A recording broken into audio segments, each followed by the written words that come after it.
Well, Mitchell Burns' popularity reached fever pitch last year when he posted this cheeky video on TikTok. These funny looking things here are the beehive ginger. And the interesting thing about these things is that you can actually use them as a natural shampoo. What you do is you just squeeze all this goo out of his flower here. And you just rub it through your hair.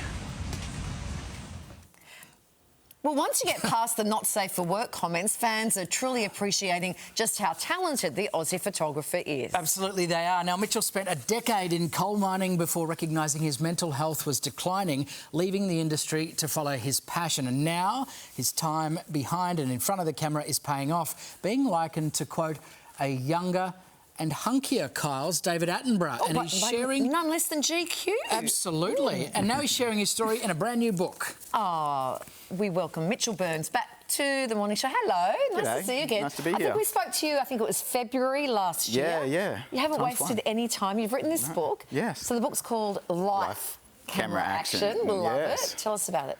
Yeah, it pretty much tells my story of, you know, having this kid with this passion for photography, and everything I've done to get to where I am today through mining and all the little steps that, you know, help me follow my passion. So, Mitchell, you touch on mining there. I mean, you left a pretty lucrative career in mining to take up this passion as a landscape photographer. Where did it come from? Where did the love of taking photos come from? I think just growing up in far north Queensland, that's sort of where I picked up my camera first, on the farm up there. Mum gave me a disposable camera and, you know, I just sort of fell in love with it. And ever since then, it's just, I've always had one with me. I'm always searching for the next shot. OK, so we saw the headline there from British GQ, likening you to a younger, hunkier David Attenborough. How do you feel about that comparison? Like, you can't be upset about That's a pretty good comparison. I'll be putting that on my Instagram bio. Yeah, maybe. Oh, look, it's really humbling, and, you know, to be compared to someone like that, it's just... Well, I think what they're comparing me to is the passion I have, and that just simply comes from doing something I love, and you just want to share that with everyone. So, mate, what are you working towards in terms of the career? With this love of photos and you're so good at it, is the idea to eventually maybe even have a gallery? Yeah, that's my biggest goal, is to have a gallery. My images are meant to be seen large and displayed, you know, in frames and beautiful lighting, so I want somewhere where people can come and enjoy that and, you know, see them how they're meant to be seen. So, a career highlight, where's the most amazing location that you've taken? Definitely Great Barrier Reef, off the Whitsunday coast. It's beautiful. Hired a helicopter there, no doors, you know, just hanging out. And it's just such a beautiful landscape, and the colours just come alive from the air.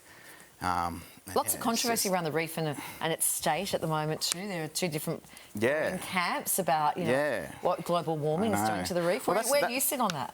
Yeah, well, that's a good thing about photography. Like, I'm aware that things are changing all the time, and I want to capture it before it's either gone or, you know, who knows what's going to happen. Mitchell, so you're not alone in this journey. Your girlfriend Jessie is with you, and between the beautiful landscapes and also the roadside cooking, you look like you're having just the best time together. Yeah, Jessie's an absolute dream, and ever since meeting her, she's changed me completely. Brought out a whole new side of me that I never knew I had. And, she's been the secret sauce behind everything, and she's just so supportive. Secret sauce? How about that? Wow. Not only I thought we saw a bit of that at the start of the segment. Kylie, so how about this? Not only a younger, hunkier David Attenborough, but now he's a romantic too. Oh. Is there any flaw to you, Mitchell? What's going on here? There's no hope for the rest of us. I think the last time we spoke to you, you'd been signed with a huge US agency? Yeah. Sort of like a talent agency? I mean... Yeah, that's still happening in the background, and it's just there, you know. OK, because I think they look after the likes of Hugh Jackman. Is it still the same? Yes, agency? Yeah. So what do you do when you're not... So it's great that you're getting out taking all these photos, you've done the book, but how are you sort of still, like, earning money? Is that... Yeah, so the biggest thing for me was social media, and it was my plan all along to help me bridge the gap in between mining and gallery. Yeah. And to build a personal brand, because that's so key these days, and, you know, people like to see the artist behind the work and really feel connected that way. So, you know, I get some deals through Instagram and stuff like that, and it just helps. Yeah, even but like that's great. Embrace that, Yeah, right? That's 100%. That's where it's all at. That's where all the action is. People very much love to see the artist behind the work when it comes to Mitchell. Do you have any selfies in the gallery? I think that'd be compulsory too. There's been a few requests. Yeah. There you go. I thought I hid my username though, didn't I? No, it came through. Not well enough. Yeah. That fake account. Yeah. You saw straight through the Saw straight through it. Yeah. Well, Mitchell Byrne's book is called Life, Camera, Action, and it's out today. Great to chat. Thank you. Thank you for having me.